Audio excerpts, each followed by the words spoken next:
against the black.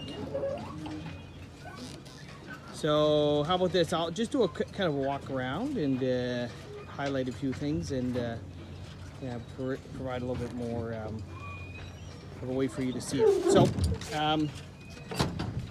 as you can see, the boat has this kind of light silver color, super high polish, and then the black we brought down over the edge, as you'll see here, by I guess it's actually about an inch. It probably said on the phone there when we were talking it was about half an inch, but now it was an inch. And we actually measured off of what the coamings on a wood boat are. We wanted to give that illusion of it actually being a true wood deck on the boat. This is that new teak that we put on, and you'll note that there's no the king plank we did it similar to how Joop Dubernik does it, where he pulls the strips straight up to the king plank and have them run all the way front to back. So these are single strips of the new teak all the way along, all the way to the back with a silver synthetic caulking on the between the strips. So a nice black all the way around. Everything's color matched. One piece on either side of the new teak. Of course, it brings the silver all the way around. There you go. Probably a pretty good angle there for you. So I was mentioning on the phone, like some of the newer Dragons, they rather than going with a traveler system that goes edge to edge, they go with this kind of middle system, which still gives the a good sheeting angle, but allows you to get around. I did it because I got young kids and allows me to sail alone, or quite frankly get around the boat if I have to. So this is we designed that off of again Joop stuff. I know him well, and he gave me some tips and tricks of how he did it. We pull all the everything to the main comes to here. So Cunningham, Oat Hall, topping lift when there. Then like all the modern Dragons, it has coarse and fine tune on the runners.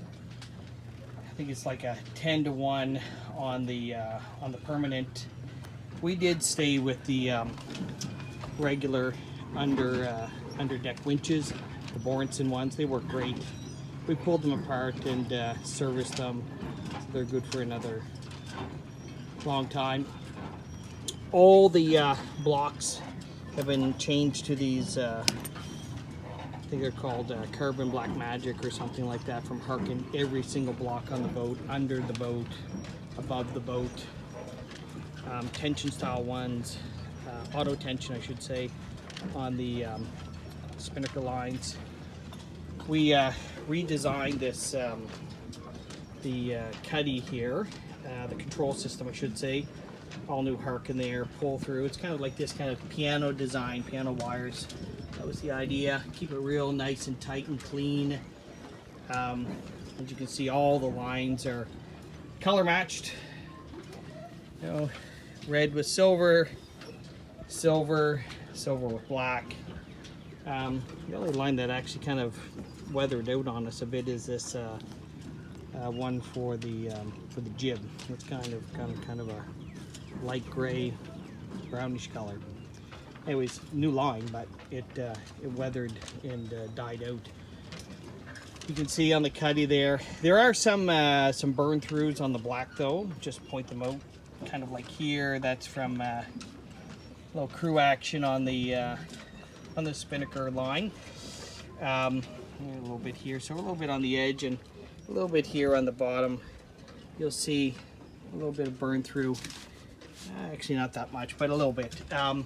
And got one little scratch here on the top, probably from, actually I don't know what did that, but a little scratch there, and it carried on right there as well. Other than that, there's the Borenson seal and the hull number on it. So we'll put that back on after all the paint job. The Borensons had a double hull, well, it's kind of like interior shell. There's probably a better name for that.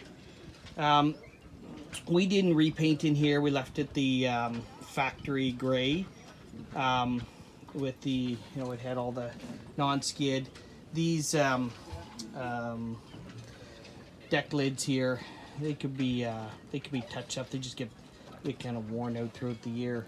That's 2 seasons of sailing probably. Oh, the boat's been out maybe 20 or so times over the past 2 years. You see it's nice and clean down underneath here. There's the old tube that used to come in a bag all the way back here for the Spinnaker launch. All the controls. It's got a mass ram front and back. Again, all the stuff that the modern Dragons do. You know, the Spinnaker tweaker. Spinnaker tweaker. Again, all new blocks here. That's for the tension on the jib. Central pickup for launching. We didn't replace the straps. They were actually fairly new when we picked it up from Ian and Muffy. Here's those crew seats. There's nicer ones out there, ones that kind of pop out from the side, but these ones do. And keep the crew down low in the boat as well. Give them a place to kind of sit up off the floor and all. And then for the skipper, nice bench that slides back and forth, you know, onto these tubes with a little bit of seat cushion. That cushion is actually really nice and comfortable. New main 2 seasons ago, gained probably 20 sails on it. Time's out. New jib. Sorry for moving the camera around fast. This is the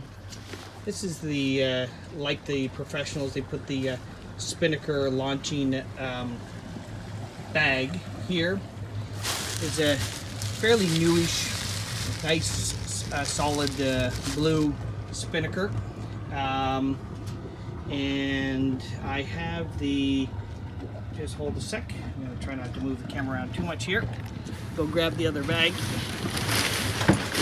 This is the launching bag for the asymmetrical. So it just hooks in on the sides, and it's got hooking straps, and just launches from here to, you'll see way forward there at the very nose is where we put the tack for, here I'll kind of walk up there.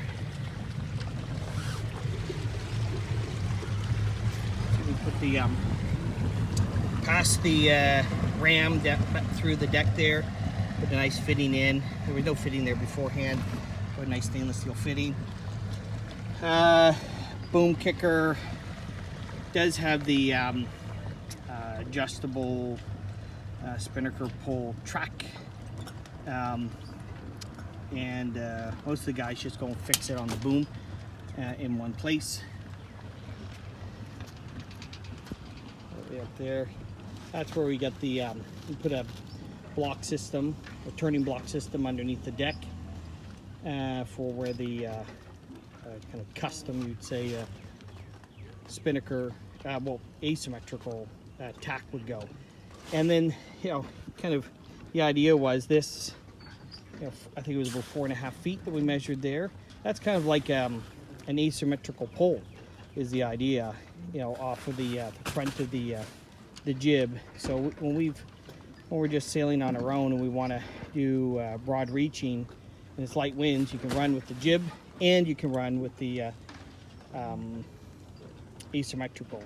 And it's set up that you can either set it up to jibe on the inside, or all the lines are long enough you can jibe it around, all the way around the front, as some guys do with the racer metricals. So this is looking backwards. Bourne mast. We gave the mast to EV Spars 2 years ago during the winter while we were redoing the boat, and Everett there went through it all, and where we had to replace some rivets, we did that. Where we had to put some new shims in, especially for the main, the shim of the main halyard at the top, they tend to go, so we just changed it out. And then, as I was saying to Nick, this boat originally came with the adjustable upper diamonds, which were on levers, connected to levers down below. At the time when this boat was designed in the mid-90s, that was the big thing, to try to get a higher point. They don't actually do anything. It's pretty well what people came to the conclusion of, and so I had the mast guy go and just get rid of it, and we just terminated them at the bottom. Put the proper tension on them, and then put just a fixed turnbuckle. So to keep the boat real simple. I was saying to Nick that this boat does have the adjustable nuts underneath the deck for the underneath what are called the tubes. So there's a tube that goes from one bulkhead to the next bulkhead, mini bulkhead. And there's a tube there, and the shrouds fit down through it, and then there's a calibrated nut that's underneath it, so you can adjust the tension on the shrouds. Again, it's a kind of, that's how the racing dragons do it. So maybe one last pass here. Now stop talking.